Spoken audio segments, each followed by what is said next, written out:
The video is 5 minutes long. You can go watch that. I don't know why you would, but I want to spoil a bit of it for you.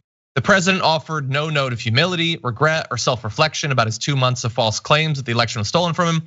He didn't mention Joe Biden. He didn't concede the election, and he didn't talk about Mr. Biden's inauguration. So, like, yes, he said don't be violent, but if you went into watching that video thinking that this was the greatest theft of a landslide victory ever, you leave it thinking, well, the president didn't give me any reason to believe that's not still true.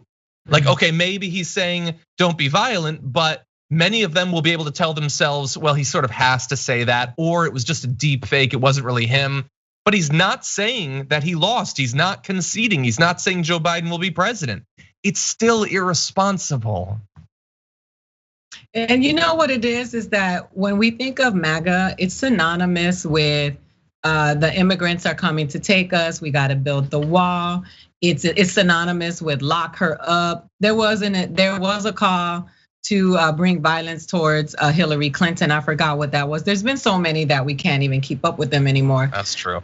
And so it's making America great again has been a statement that is with the sentiment that it comes at the expense of, look how bad they politicize Black Lives Matter. They conflate the ideology with the organization. They've turned it into something that, I just laugh because I think about and I know I'm switching thoughts here, but it just makes me mad because they were coming for the politicians that at the end of the day are fighting for the things that would benefit them and healthcare. You know what I mean? Like caring about the climate change that we continue to ignore that will also rear its ugly head on us.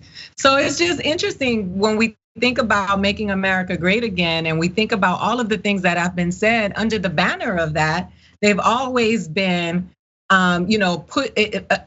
excluding others, pushing other people who are different than white America out. His promise to, middle class America that he was not going to let low income renters come into their neighborhoods, which means poor people and marginalized people.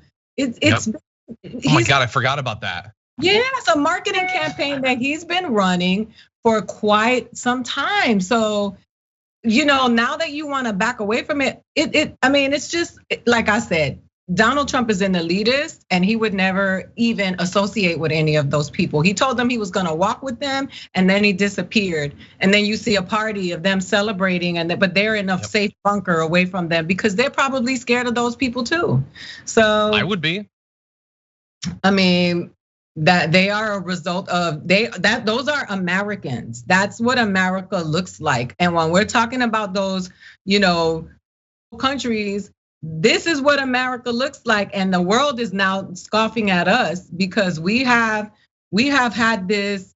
We are the girl prom queen of the world for so long, and now they're like looking at the prom queen. It doesn't look as hot as we thought it did.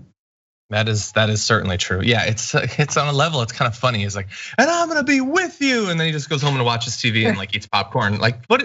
That's weird. Yeah, and I had forgotten about the "I'll save the suburbs." We want to stop those low-income people from coming in. Like, wait, I thought that was the base you were pretending you had. Isn't that it? It's not racism. It's just that they've been left behind economically. Oh wait, no, you're demonizing those who've been left behind economically. Well, then I guess that leaves the racism. Yeah, I had forgotten about that. Now. Oh, sorry, were you gonna say something?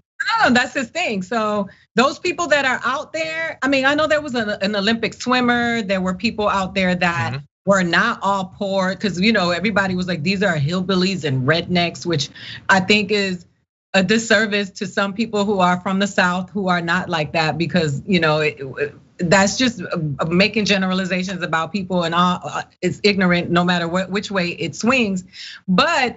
The truth of it is that it's a great indicator of there were a lot of people out there that probably come from those low income neighborhoods that are undesirable to those middle class moms that he was talking to.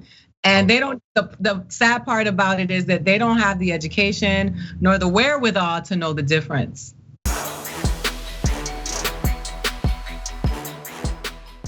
For more political news breakdowns, interviews, stories of activism, and me trying my hardest to care about the occasional big celebrity news story, subscribe to our YouTube channel at youtube.com/The Damage Report. And you can ring the bell wherever it is so you don't miss anything.